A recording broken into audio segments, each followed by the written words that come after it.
Mengapa David yang mempunyai tubuh lebih kecil sanggup mengalahkan Goliat yang bertubuh raksasa? Berikut adalah tips dan jawabannya. Goliat adalah raksasa bertubuh tinggi besar. Tingginya 2 meter lebih, berbaju zirah dari metal, mengenakan helm dan membawa tombak dan pedang di pinggang. Sementara itu David hanyalah seorang gembala. Ia hanya memiliki sebuah ketapel. Namun dengan ketapel itu ia melontarkan batu yang kemudian menembus kepala sang raksasa hingga membuatnya tumbang. Goliat sebagai sosok besar dan raksasa punya banyak kelemahan, dan hal ini yang menjadikan si underdog bisa menang dengan memanfaatkan kelebihannya.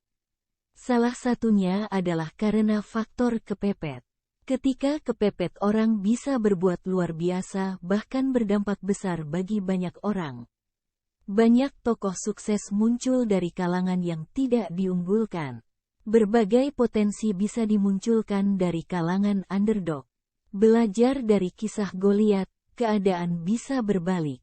Dalam psikologi, ini disebut sebagai underdog mentality, yaitu sifat pantang menyerah walaupun selalu diremehkan dan dipandang rendah oleh orang-orang. Mental ini sendiri memang harus dimiliki oleh setiap manusia.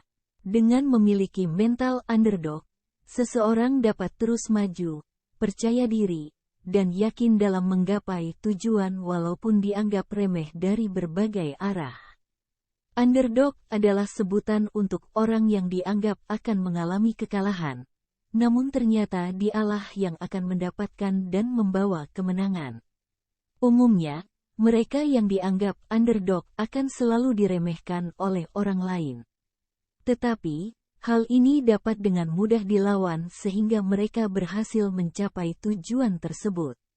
Underdog mentality adalah keberanian seseorang dalam mencapai suatu tujuan di mana ia selalu diremehkan, namun tetap berjuang dan tidak mudah menyerah. Mereka yang memiliki mental underdog umumnya akan sulit untuk dijatuhkan.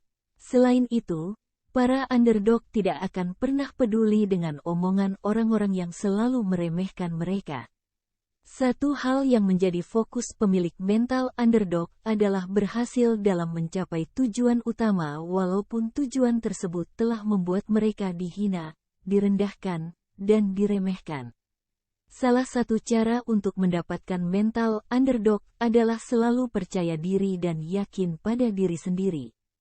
Umumnya, para underdog akan selalu percaya bahwa mereka dapat mencapai suatu hal yang mustahil untuk diraih.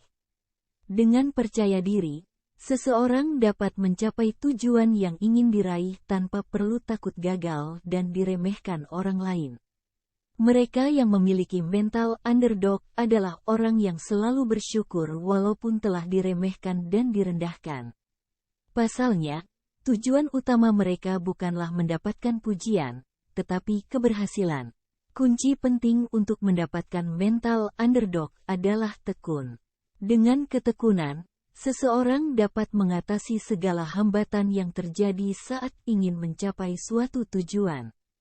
Itulah dia penjelasan singkat mengenai underdog mentality dan cara untuk mendapatkannya. Jika diremehkan dan direndahkan oleh orang lain, tidak ada salahnya untuk menganggap hal tersebut sebagai proses pertumbuhan. Underdog adalah sebutan bagi orang yang disangka akan mengalami kekalahan, tapi pada akhirnya, dialah yang mendapatkan kemenangan.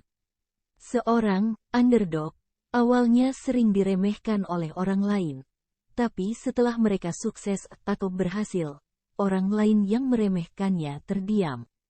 Dengan underdog mindset, kami akan terdorong untuk terus berusaha lebih keras, tidak mudah merasa puas, selalu berinovasi, dan terus mencari yang berbeda dari yang lain. Tutup telingamu jika orang lain memberikan pendapat negatif, seperti ngomel, kritik yang tidak membangun, karena itu hanya membuat sakit hati. Jadi, tutup telinga. Hindari argumen adalah untuk menghemat energi dan waktu. Karena jika kita menggunakan waktu hanya untuk meladeni perdebatan, maka akan sia-sia waktu dan energi yang kita punya. lebih baik bilang saja, iya, singkat dan padat. Terakhir harus konsisten berjuang. Jangan setengah-setengah kalau kamu mau mengejar sesuatu. Sekali lagi jangan pernah berhenti berjuang.